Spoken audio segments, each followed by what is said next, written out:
Reforço da Europa para o Galo, 15 lesões no Atlético. Vamos falar também sobre uma excelente notícia na semana no Galo. O meu nome é Caio, seja muito bem-vindo ao canal Apaixonados pelo Galo. A partir deste momento, eu vou te atualizar sobre as últimas informações do nosso galão querido, mas antes, eu gostaria de poder contar com o seu like, com o seu compartilhamento, se possível. É muito importante esse like, esse compartilhamento. Cada comentário também ajuda demais no engajamento do nosso canal, beleza? Se você tem vontade de apoiar o canal financeiramente, clique no botão de seja membro e aproveite os benefícios, beleza?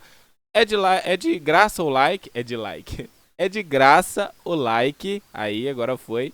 De graça o like, de graça o compartilhamento, é de graça o comentário e você ajuda demais aqui o nosso trabalho, beleza? Bom, bora começar a falar do Galo, começar a falar do nosso Clube Atlético Mineiro. Vamos falar de uma excelente notícia na semana do Galo aí. Pelo menos eu acho excelente, eu tenho certeza que todos que têm um coração bom vão achar uma notícia sensacional. Eu vou colocar na tela a informação para vocês, está na tela, vocês estão acompanhando comigo. Atlético inaugura sala sensorial para torcedores autistas em dias de jogos.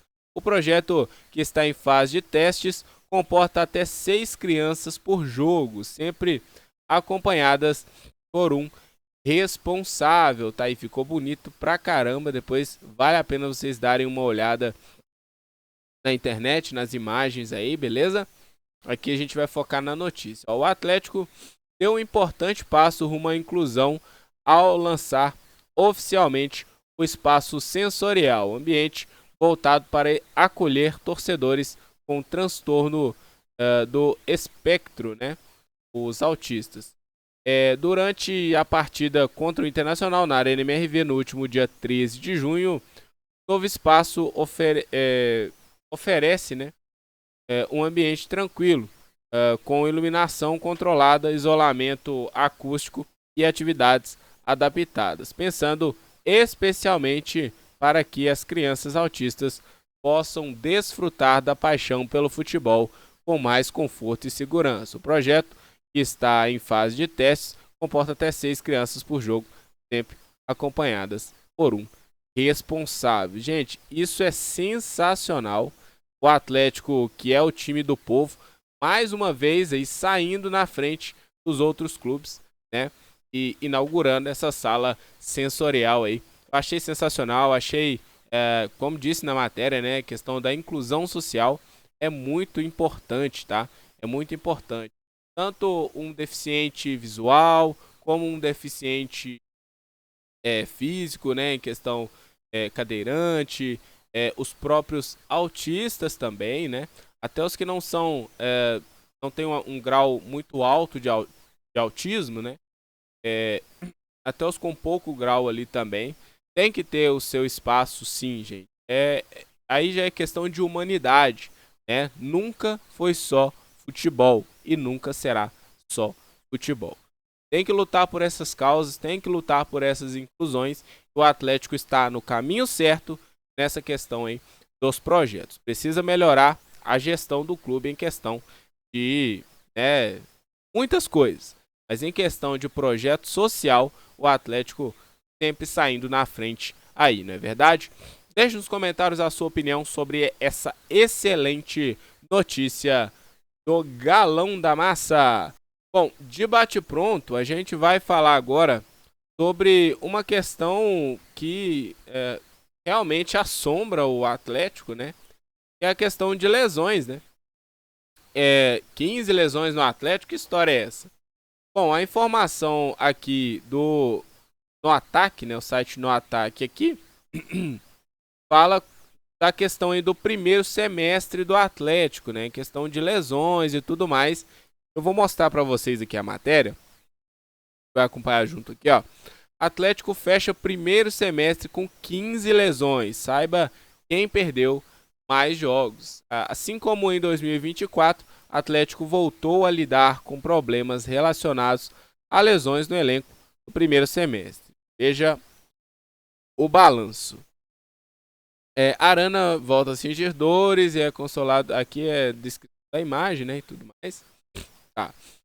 Assim como em 2024, o Atlético teve de administrar em 2025 diversos problemas relacionados a lesões no primeiro semestre. Ao todo, foram 15 situações que envolveram atletas do elenco profissional e se transformaram em dor de cabeça para o técnico Cuca, que teve de administrar a rotação do grupo em meio ao calendário repleto de compromissos. As lesões foram dos mais diversos tipos. O caso mais grave do ano do Alvinegro ocorreu ainda na pré-temporada disputada nos Estados Unidos, quando o atacante Caio Maia rompeu o ligamento cruzado anterior e também o menisco do joelho direito.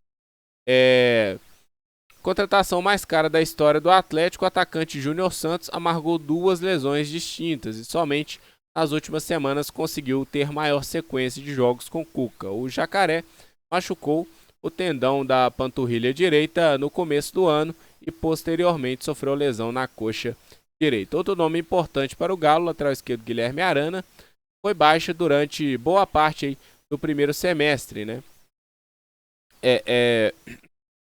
Cadê? Primeiro semestre. Aqui, deu um bug aqui, gente, perdão. Após período no departamento médico para tratamento de contusão na coxa direita. O atleta chegou a forçar, entre aspas aqui, né, retorno em clássico contra o Cruzeiro pela Série A do Campeonato Brasileiro, mas sentiu dores no mesmo local e voltou à lista de desfalques. Aí aqui, todas as lesões de jogadores sofridas, né, por jogadores do Atlético no primeiro semestre. Caio Maia, Júnior Santos, Palácios, Hulk, Alan Franco, Guilherme Arana, Patrick Silva, Igor Gomes, Gabriel Menino, Lianco e Coelho. 1, 2, 3, 4, 5, 6, 7, 8, 9, 10, 11, né? E alguns desses aqui se machucaram mais de uma vez, né? No caso, o próprio Hulk, né? O próprio Alan Franco, o próprio Júnior Santos se machucaram mais de uma vez aqui, né? Repetidamente, posteriormente, uma, né? Logo após a outra, né? Então, é uma coisa que eu sempre bato na tecla aqui, e vou continuar batendo na tecla sempre, é a questão da fisiologia do Atlético. Ou os jogadores não estão se cuidando como deveriam, coisa que eu não acho que esteja acontecendo, até porque a gente sabe que o Hulk, por exemplo, se cuida demais, né? Ou a fisiologia do Atlético, né? O departamento ali de fisiologia do Galo tem algum problema, né? Porque não é possível tantas lesões seguidas de jogadores, tão diversos jogadores. Pô, às vezes o cara, né, torce o tornozelo, aí não tem como. Mas lesão, gente, lesão na coxa, lesão, sabe, muscular que tá acontecendo direto aí. Óbvio que vai acontecer. Mas o porquê que o Júnior Santos, por exemplo, antes de chegar no Atlético, ele tinha apenas 2 lesões? Por quê? E depois chegou no Atlético, só no início da temporada já teve 2, sabe? É uma coisa que é um pouco complicada de entender. Então a gente tem que cobrar também do Atlético uma explicação, né? Caso isso continue acontecendo, eu espero que não, tem que cobrar uma explicação, questão aí da fisiologia do Galo, que tem alguma coisa estranha nessa situação aí. Tem caroço nesse angu? Bom, deixa sua opinião nos comentários e bora para o terceiro e último assunto do vídeo, que é sobre aí a questão de um jogador europeu que pode virar reforço no Atlético. Eu vou contar para vocês agora quem é esse nome que pode estar vindo para o Galo diretamente da Europa. Vamos lá. Tá na tela a informação para vocês do GE. Atlético Mineiro negocia empréstimo de Reinier, fora dos planos do Real Madrid. Meia tem contrato com o time espanhol até o meio do ano que vem, mas tem interesse em voltar ao Brasil nesta temporada, né? Aí foi o Pedro Rocha, a matéria, né? Foi dele. O Atlético negocia o empréstimo do meia Reinier, do Real Madrid, da Espanha. A primeira consulta do Galo ao staff do jogador foi há cerca de um mês. Segundo apurou o GE, o meia tem interesse em jogar pelo Galo no restante da temporada. O jogador não viajou com o Real Madrid para a Copa do Mundo de Clubes, que começou nesta semana. O time não conta com Renier para a próxima temporada do futebol europeu. O meia tem contrato com a equipe espanhola até meados do ano que vem. O brasileiro começou a carreira no Flamengo, clube em que se sagrou campeão brasileiro e da Libertadores em 2019. Quando completou 18 anos, o meia atacante seguiu para a Europa, onde primeiramente defendeu o Real Madrid Castilha, né? No caso, uma espécie de time B ali do Real Madrid. Na sequência, ele foi emprestado ao Borussia Dortmund para ganhar experiência e lá conquistou uma Copa da Alemanha em 2020 e 2021.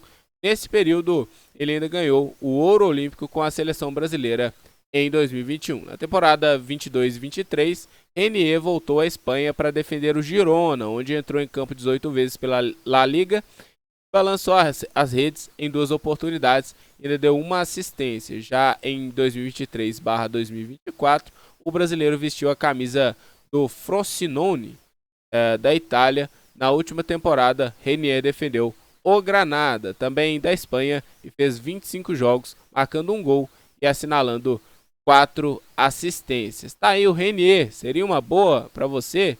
O torcedor do Galo gosta do nome, gostaria de vê-lo aqui no Atlético? Bom, gente, eu nunca gostei tanto assim do Renier, tá?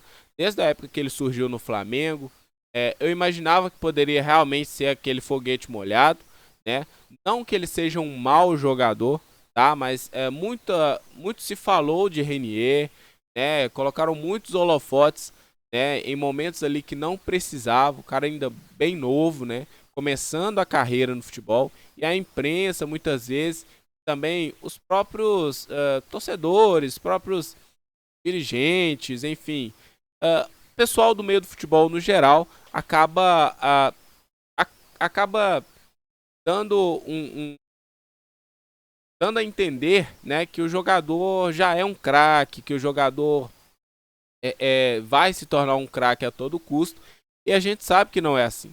A gente sabe que o jogador precisa comer muita grama, o cara mesmo tendo talento, ele precisa focar na sua carreira para ele, enfim, se tornar um craque, né? E nem são todos que conseguem, mesmo tendo dedicação, mesmo tendo ali foco, não são todos que conseguem tornar grandes craques no futebol, até porque é muito difícil ser um craque no futebol, gente. Não basta ter talento, você tem que se cuidar, você tem que seguir ali à risca as coisas, tem que fazer escolhas certas, né? Tem que ir para clubes, né, para times com grupos que te ajudem a crescer cada vez mais para você poder aprender, porque ninguém nasce sabendo nada, né? Então, o Renier começou naquela época ali em 2019 no Flamengo, o Flamengo, né, time passado muito bom, ganhando de todo mundo, enfim, empilhando taças, né? Começou a empilhar taças ali a partir de 2019, né, jogando muita bola mesmo. E ele estava naquele grupo de jogadores, que ajudaram ele ali a alavancar a sua carreira. Talvez possa ter sido um erro, entre aspas, né? Porque ganhou bastante dinheiro. Mas poderia ter sido um erro ele já ir para o Real Madrid, igual o Vitor Roque também, né? Poderia ter sido um erro o Vitor Roque, né? Pode ter sido um erro o Vitor Roque já ter se transferido para o Barcelona naquela época, né? Clubes, assim, 2 dos maiores clubes do planeta, né? Não seria melhor ir subindo degrau a degrau? Obviamente eu também iria, né? Se fosse eles. Mas talvez naquele momento não seria a melhor hora para poder vestir a camisa do Real Madrid, né? Talvez poderia ter um pouco mais, né? Dar um passinho atrás para poder tentar virar futuramente aí um grande craque. Bom, tomara que, caso o Renier venha para o Atlético, tomara que seja ali uma contratação que dê certo, porque ele tem futebol, ele não é um craque, mas hoje, para o futebol brasileiro, ele seria um grande reforço, sim, para o Atlético. Eu acho que o Atlético precisa desse meia agudo, desse meia ofensivo, e ajude também a municiar o ataque. O que você acha? Deixe nos comentários a sua opinião. Um forte abraço a todos vocês. Cuidem-se, fiquem com Deus e a qualquer momento eu volto com mais informações do Galo. Um abraço!